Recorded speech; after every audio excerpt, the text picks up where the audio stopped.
In today's show, we look ahead to Tuesday in the NBA. Streaming options, injury updates, the things that we're watching for. Michael Bolton. Thanks, Josh. It's Michael Bolton here, and it's time for another episode of the Locked On Fantasy Basketball Podcast. Let's get to it. Let's get to it, indeed. You are Locked On Fantasy Basketball, your daily fantasy basketball podcast, part of the Locked On Podcast Network.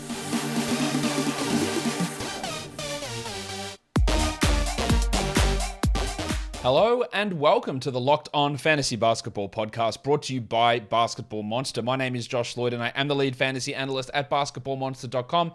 And you can find me on Twitter, as always, at redrock_bball, on TikTok at redrock_bball, and on Instagram at Locked On Fantasy Basketball. Today's episode is brought to you by FanDuel Sportsbook, official sportsbook of Locked On. Make every moment more. Visit FanDuel.com/LockedOn today to get started. Thank you for making Locked On Fantasy Basketball your first listen every day. We are free and available on all platforms. We're looking ahead to Tuesday. There's only 5 games on. This will be a short and sharp show, I guess. I hope. We'll see how it goes. Warning. Oh, actually, warning. That's better. Let's get it on, Gilly. Okay. First game is the Heat and the Cavs.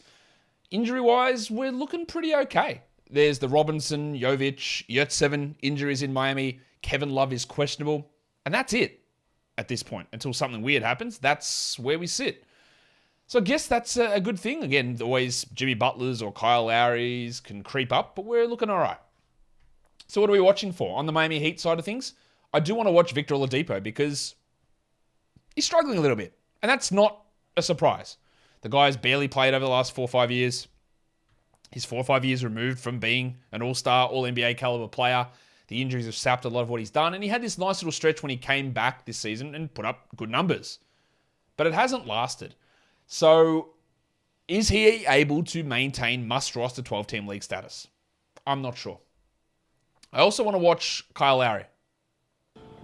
Double cheeked up on a Thursday afternoon. Because he is also struggling. They're only playing him 30 minutes a night. We'd love 34, 35. That makes him a clear top 100 guy. And the shot is just way off for Lowry. So I want to see, do they stick to 30 minutes a night?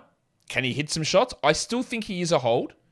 Points leagues less so, category leagues yes. But if we keep going at 30 minutes a night, then it is really difficult to see him as a must-roster guy in those minutes with those poor shooting numbers. On the Cavs, Dracaris Levert. I'm pretty confident I know what's going to happen. Mitchell's back, he's going to do nothing. So I'd feel okay about dropping him, but with only 5 games on, if you are in a position to understand that he might shoot 10% from the field and 40% from the line, definite possibilities for Levert. Like the value of him versus a waiver wire option, you got to weigh that up. Now, long term, I don't see it for Levert, and he might be more destructive than he is helpful in this game. But there's something at least to consider, especially for points leagues. And then we've got the Discman, Cedi Osman, who was great last game, 7 of 7 from 3. The minutes were likely there because Kevin Love was out. But one thing we know about Osman, we cannot trust him game to game. We can't trust minutes game to game, although I feel more confident in that if we know that Love is out. But Love was ruled in last game and then didn't play. So I have to think he's not that far away. And Osman could just literally be out of the rotation. So there can be pop-off ability. And if you're just looking for a home run hit, there's always a consideration with him. But outside of that, no, not really. The next game, the Lakers and the Knicks. This is the only back-to-back on the Monday-Tuesday slate. It is the Lakers. We know for the Lakers that LeBron and Davis are sitting out Monday. So they're going to play in this game on Tuesday. The expectation for me is that Lonnie Walker probably doesn't play. But he's listed probable for Monday, so there's a chance he plays, and I don't think Austin Reeves will play. While for the Knicks, it's just Mitch Robinson who's out with that thumb issue. The Lakers will get more indication of things from yesterday, but what we see on Monday's game doesn't really impact Tuesday because so many players are out. So we do always just want to watch Schroeder and Hachimura and how they fit into the rotation with LeBron and Davis there. On the Knicks side of things, it's Emmanuel Quickley. Is 27 minutes enough? To me, it's borderline. And the way that he gets 30-plus minutes is either by Barrett or Grimes losing minutes or Tom Thibodeau playing Toppin and Randall together. And we know that that second thing is just never going to happen. It just won't happen. Toppin plays 10 minutes a night.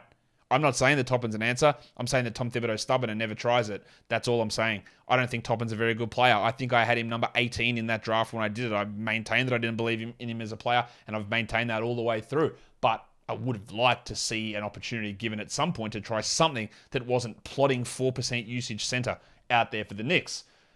Got that off my chest. this briefcase and this haircut. Now, you can hold Quentin Grimes for today, for Tuesday, because there's 5 games on. But he is not a 12-team league must-roster player. The minutes are great. But at some point, you've got to do something with the minutes. Shout out to old mate Tony Snell. Where's Tony Snell these days? The minutes are great. And there can be 18-point games on 7 shots and 80% shooting. That can happen, right? But the totality of what Grimey does, it's just not there. Again, 5 games on, 35-minute-a-night starter. We always want to have that guy on our roster for a low-volume day. And when he's playing, if you've got him, no point dropping. But long-term, I don't think so. Today's episode is brought to you by FanDuel. The Super Bowl, it's here. And the only app you need at your Super Bowl party is FanDuel, America's #1 sportsbook. We're really excited about our new sports betting partner, FanDuel, because for Locked On, they are... Let me rephrase that whole sentence because I got it mixed up. We're really excited about our new sports betting partner for Locked On because they're the #1 sportsbook in America, FanDuel. And if you're new to FanDuel, that's even better. They have so many great features that make betting on sports fun and easy. Download FanDuel now so you can bet Super Bowl 57 with a no-sweat first bet. You'll get up to $3,000 back in bonus bets if your first bet doesn't win. FanDuel lets you bet on everything from the money line to point spreads to who will score a touchdown. If you go over to FanDuel, they've got some stuff that they've highlighted there already. What do you think about this? This bet here, it's plus 400. Either James Bradbury or CJ Gardner-Johnson to record 1+ reception. I don't even know who either of those players play for. But all they have to get is one interception. So do you think CJ Gardner-Johnson, he's an Eagles player, isn't he? Or James Bradbury, is he a Chiefs guy? I don't know. I'm not an NFL person. But you can bet on either of those guys to have an interception, and it's plus 400 over on FanDuel. The FanDuel Sportsbook app is safe, secure, and super easy to use. And best of all, you can get paid your winnings instantly. So join FanDuel today at FanDuel.com/lockedon to claim your no-sweat first bet on Super Bowl 57. That's FanDuel.com/lockedon. Make every moment more with FanDuel, official sportsbook partner of the NFL. And don't forget to gamble responsibly. The Clippers and the Bulls. The Clippers are 3-point favorites. The last time we saw the Clippers, they were getting their asses kicked very, very handily by the Cavs, but that's a different Clippers team because Kawhi and Paul George will play in this game. I don't know about a couple of the other guys that sat out there in Reggie Jackson and in Marcus Morris. You would have to think that they are a chance to return in this game, but we don't know that yet. Bob Covington also missed last game for personal reasons. And for the Bulls, you'll have no Lonzo Ball or Javonte Green. On the Clippers, I do want to watch Norman Powell because there was a nice little stretch. He was putting up good numbers, and then the minutes have gone 25, 21, 24, 16. Now, the 16 is because of the blowout, but on a healthy team, I don't see 30 minutes for Norman Powell. I don't see 30 usage. Therefore, I don't see 12-team league value.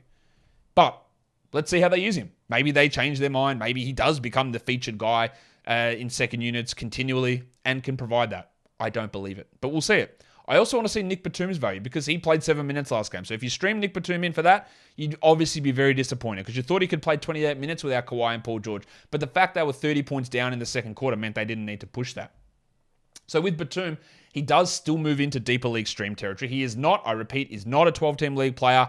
The low turnovers might skew rankings on whatever site you're looking at, and you go, oh, look at this, he's 110th best player because he never turns it over. Yeah, because he never does anything else. And that is, again, one of the pitfalls of looking at rankings to value players with turnovers on. Batum is not a 12-team league player, but there's at least stream value for him here.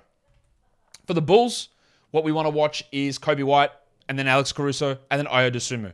Caruso, for his steals ability, that's valuable for some people. For others, it's useless. We watch White for his three-point shooting, and we watch Dosunmu for his ability to take minutes away from the better players. So we want to see how that all shakes out, how the minutes shake out. You know, can Caruso get 30 minutes? Can he get 28 minutes? Does Dosunmu play 28? Or does he go back to 24 minutes? Because that's sort of been the pattern for him. And what does that mean? Can any of them be reliable? I think it's highly unlikely. But that is something we do want to watch. The Hornets and the Bucks, big blowout risk here. The Bucks are 11.5-point favorites. We know Oubre's out. We know Portis is out. Cody Martin, I'm going to guess that he's out. We don't have an official designation on that, but this knee soreness just continues for him. Can they just list him doubtful again for the 7th consecutive game? 8th consecutive game, actually, to tie on to the further 15 of those they listed him doubtful to start the season? We'll find out. On the Hornets side of things, I do want to watch Gordon Hayward. I want to watch the minutes. Now, I know he's not going to be a 100% shooter like last game because that was obviously really good. But is he 26 minutes a night, Gordon Hayward, or can he get to 30? And is the 26 minutes a night because of his hamstring? Or is it because they want to give Jalen McDaniels 25 minutes a night? That's a question that hopefully we can get an answer to, because that is very important.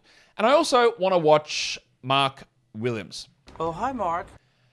Does Steve Clifford, old mate, big fella, does he go back to Mark Williams again? Because we know we get those random games where Nick Richards plays. So we had Williams out of the rotation for 2 games at the middle of January. Then he played backup minutes, 4 in a row, and then out of the rotation, and then 2 games back as the backup. Does he stick as the backup? Is Steve Clifford okay in the head? What are we going to do here? And I think the thing that people are looking at a lot here with Mark Williams is they're looking at the fact that last game, old Mason Plumlee, the cockroach, only played 28 minutes. And people go, oh, it's happening. They're making the switch. I'm not convinced that's the case, but we want to watch it really, really closely. Mark Williams, to me, is very clearly a must-roster player. Must-roster, yes. In 14-team leagues, absolutely is must-roster. In 12-team, yes, he should be rostered. Because we are a week and a half away from the trade deadline, we'll get more of an indication of if Plumlee is traded. I almost called him cockroach, whatever. Is he traded? I think it's actually a pretty low chance that Plumlee's traded. I also think it's a low chance that Clifford turns the job over to Mark Williams exactly after the trade deadline. I think if it happens, look at March 25, March 26, April 1st, around that zone, if it actually happens. But I know, 100% know, that Mark Williams is the better future option for this team. It is as clear as day. When they make that pivot, if they make that pivot, is the big question mark. But grab Mark Williams. For the Bucks, Paddy Connaughton. He showed us why he is Paddy Connaughton last game, and that is a player who's not a good fantasy option. He'd been putting up really strong numbers before that, and then just did nothing. Now, with Portis out, it does help his minutes, and with Middleton on a minutes restriction, it does help him out, but he's not a must-roster guy. Same with Joe Ingles. They're streamable players, and this is a good opportunity to stream them. Now, Jingle and Joe played 26 last game, and I think with Middleton likely on a minutes restriction again, that will get Ingles in a pretty solid role to be streamable. For the Pelicans and the Nuggets, the Nuggets are 8.5-point favorites. Brandon Ingram sat last game. He will return in this one. We don't know about CJ McCollum. He missed the last game for a thumb issue. I expect that he'll be okay. But if he is out, then I'm a little bit worried. But I think he should be okay. Zion will be out and Dyson Daniels will be out. While Denver, the only guys that are out there are Jack White and Colin Gillespie. Actually, that's not true. The headmaster has just popped up on the injury report, Jamal Murray, with a knee issue. So that's not great. Knee management. Murray's minutes have been insane the last 3 games. 38, 40, and 39. That's really crazy. So we'll see exactly what happens there with Murray. On the Pelican side, Brandon Ingram's getting a lot of shots. He's not hitting them, but he's getting a lot of shots. And then we'll see how that carries over to Marshall, Murphy, and Jones. And then Larry Nance also, who's getting 20-plus minutes a night at the moment. Nance, he's not really turning it into must-roster 12-team stuff, but in saying that, he is still top 100 over the last week. And he does not make sense for tons of teams. He's never going to score. He's not going to generate big threes volume, but rebounds, steals, blocks, and field goal percentage with some out-of-position assists is what makes him valuable. You've got to look past the points for Nance. I think his value spikes when Zion returns because they play those two together a lot. We're seeing Nance stay healthy at the moment, which is obviously very important for his overall value. And yeah, he's worth looking at. Is he a must? Again, no, because it depends on your team. For the Nuggets, I do want to watch Maga Porter Jr. He was pretty good last time out, but he hasn't been able to continually provide that level of value this season. Is he going to stick around 30 minutes a night? Because that's seemingly all he gets. And that obviously puts a cap on what he can do. Will he get more out of that? Are they still managing his heel and his back and all of that stuff? And then I want to watch Bones Highland, who it came out, the Nuggets were actively shopping him, which is something to watch. I don't think that he's a stash because, again, when we hear these rumors, that just doesn't come true, right? But if Highland was to move to a situation where he would be a 25, 26-minute-a-night player, he's a must-add player. In this Nuggets scenario, he isn't because he plays 16 to 20 minutes a night most nights. And even when Murray sits out, Bones doesn't really change that much. So, yes, we could stream him if Jamal is out, but more I want to see if we can get consistency 23, 24 a night. And I'm really skeptical that that's going to be the case.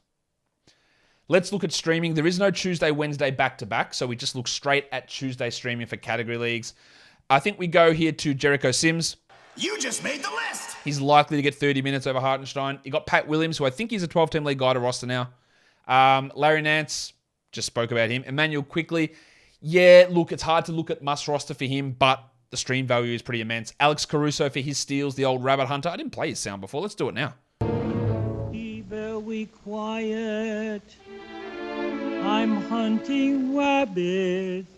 Then there is Paddy Connaughton, Victor Oladipo, who again, watch your field goal percentage there, and then Quentin Grimes, who might do nothing, but the minutes are there to be useful. For deeper leagues, you got Isaac Okoro, Caleb Martin, locked in as a starter with 27 minutes, Nico Batum, Derek Jones Jr., Jingling Joe Ingles, Paddy Beverly, who value will probably decline, but last time we saw him with Davis and LeBron, he played a ton.